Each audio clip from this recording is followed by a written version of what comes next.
everyone, it's Ivan with TwoBadger.com, here to bring you another gear review. And today we're talking about this guy, the Bobble, which is a all-in-one coffee press and cup.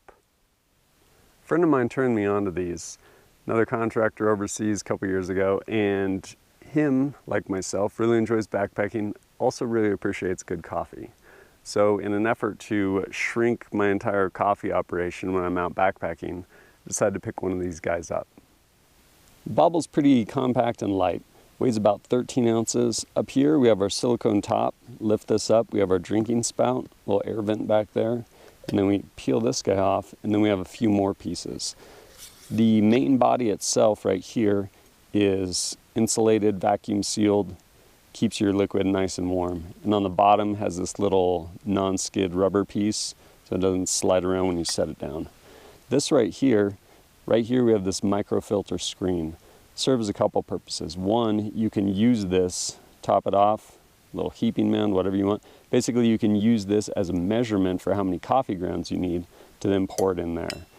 And additionally, right down here, this entire piece, we can unscrew it, take it apart to clean it if we want, and take this entire rubber seal off. These double seals do a really good job making sure nothing comes up around the sides either.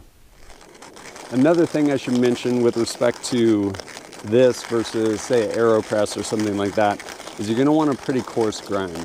A lot coarser than like an AeroPress. You're essentially going to want the same grind you're going to want with a French press. And so, finish grinding this guy up.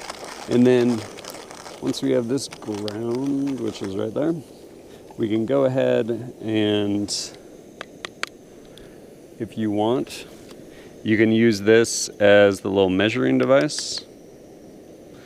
I usually go big, so you have more in here. Don't even care. Throw it all in. I like strong coffee, not coffee flavored water. So now, at this point, I'm gonna wait until my water starts boiling and we'll move on to the next step. So I have my water where I want it now.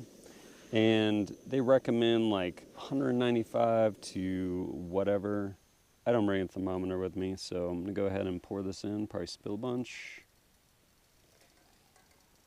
What I wanna do is get it to about a ½ inch from the top, to an inch either way.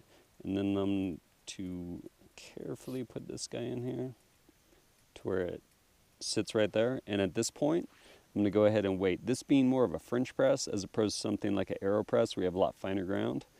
We're going to go ahead and let this sit for about 3 minutes.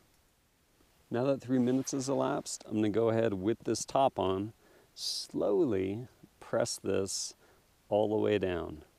You don't want to jam this thing down, and you don't want to do this without the lid on, or you'll probably get scalding coffee blasting up at you. So I'm going to just slowly press it down. You can hear the air escaping through the little vent there.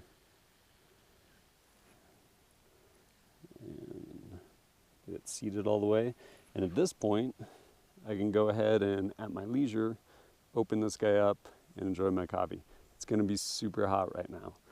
So the way I, of course, like to prepare my coffee is more or less bulletproof coffee. I'm going to throw some MCT oil in here, as well as some grass-fed ghee, and mix it up with a little milk frother.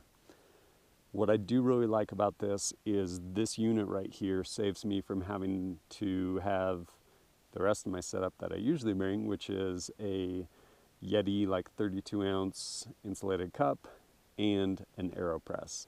This is both of those things in one. Weight savings and space saving, it's really good. Also, of course, when you're carrying this up backpacking, you can pull the lid off, put stuff in there, that'll nest inside of it, put the lid back on. Again, saving space. Also, because of the filtering that the Bobble uses, it does a really good job of, once it presses down, it's not going to overbrew your coffee. It's pushing all the grounds away from your coffee, separating the two. And in addition to that, really easy to clean. You essentially pull the unit out, all your grounds are down at the bottom, rinse it out, toss them, compost them, whatever you're going to do. One thing I should mention, common complaint is the lid tastes like silicone. In fairness, it does. But after a couple washings, that goes away. And speaking of washings, this whole thing is dishwasher safe on the top rack. Or don't wash it, whatever you want to do.